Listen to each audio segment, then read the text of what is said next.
I've seen and experienced a lot over the last 7 decades in my career. I've met many interesting people, performed over 25,000 shows, and yes, even tuned in on the thoughts in the minds of over 1 million. But then, who's counting? Now, I'm telling you what really happened. Welcome to Kreskin's Amazing Experiences.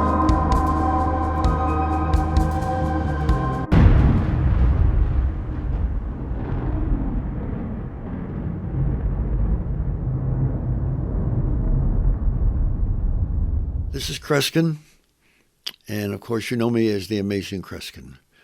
I'm going to share with you one of the major developments of my entire career. In fact, the attention that this incident and development received was covered all over the world in English language, as well as other languages, if you will.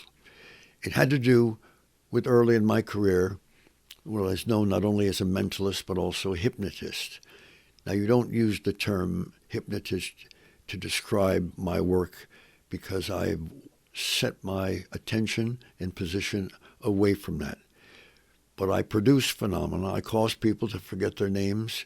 I cause people to be unable to get out of chairs. I stretched Johnny Carson between two chairs and had Bette Midler sit on him. So I have shown the power of the mind and the power of suggestion. But something happened. And it happened in the year of 1986. I'm going to show you this headline because you'll see that a hypnotist sued me. Sued me for $50,000, is it?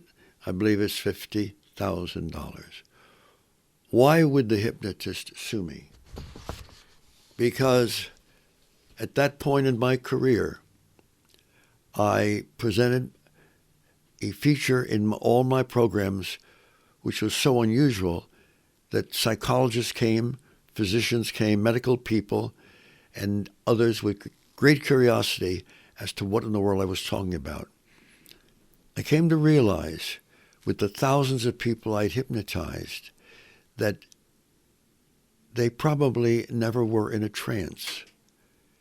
They were as wide awake as anybody who was not on drugs or was totally unconscious, but that they were somehow responding to the power of suggestion.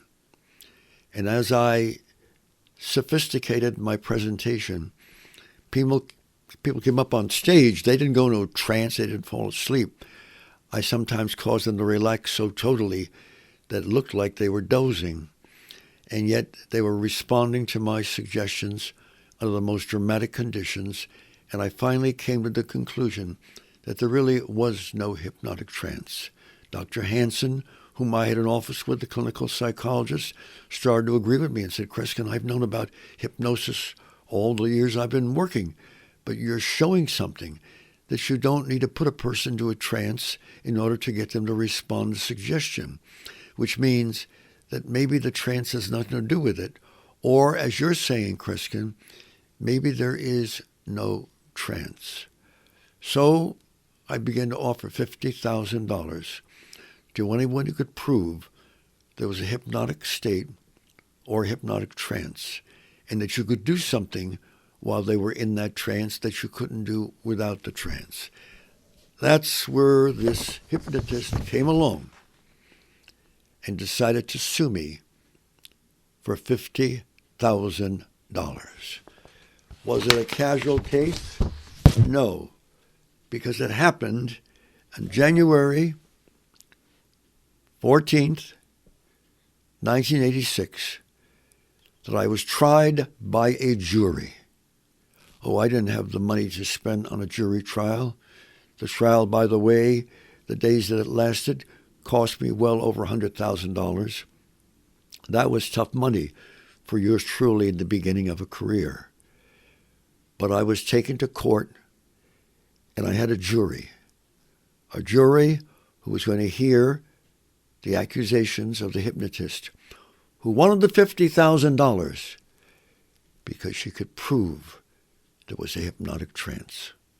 By the way, off the record, I could tell when I sat down that the jury trial people, and we had a regular group of jurors, that they were fans of mine because they were winking at me, nodding their head towards me and showing us support for my position. Now she brought a psychiatrist forward, and the psychiatrist put his patient into a trance right in front of everybody. And in the trance, she remembered dramatic things and so forth. And I said to the psychiatrist, through my attorney, who was sitting next to me, ask her to go back 1 week ago to such and such a time. He looked at me and said, "You sure?" I said, "Please." And my attorney turned to the judge and said, Kreskin would like to have the attorney go back, whether it was 7, 8 days, I'd have to look at the details, to such a time. And the judge was a fan of mine, but respected my request in the same breath, said, "Why don't you do that, sir?" Because this subject on stage had been hypnotized by this psychiatrist whom the lady suing me had brought in as an authority. She went back in time. And listen to this, folks. This is one of the reasons no one will dare, no hypnotist would ever dare to try to sue me again, because they know that I could destroy them. So she walked in the building in which her psychologist practiced, her lawyer practiced, and then walked to the elevator, and walked up the elevator, and went to the office of her man, and that was it. Except I said, she's in deep hypnosis. Oh yeah, somnambulistic state, deep trance. Ask her to give me more details of that walk. And she didn't. Well, when she was brought out of the trance, I had a witness in the audience. Not on the jury, of course not, but in the audience. He was my road manager. I said, "Young man, would you walk forward towards the front of this trial setting?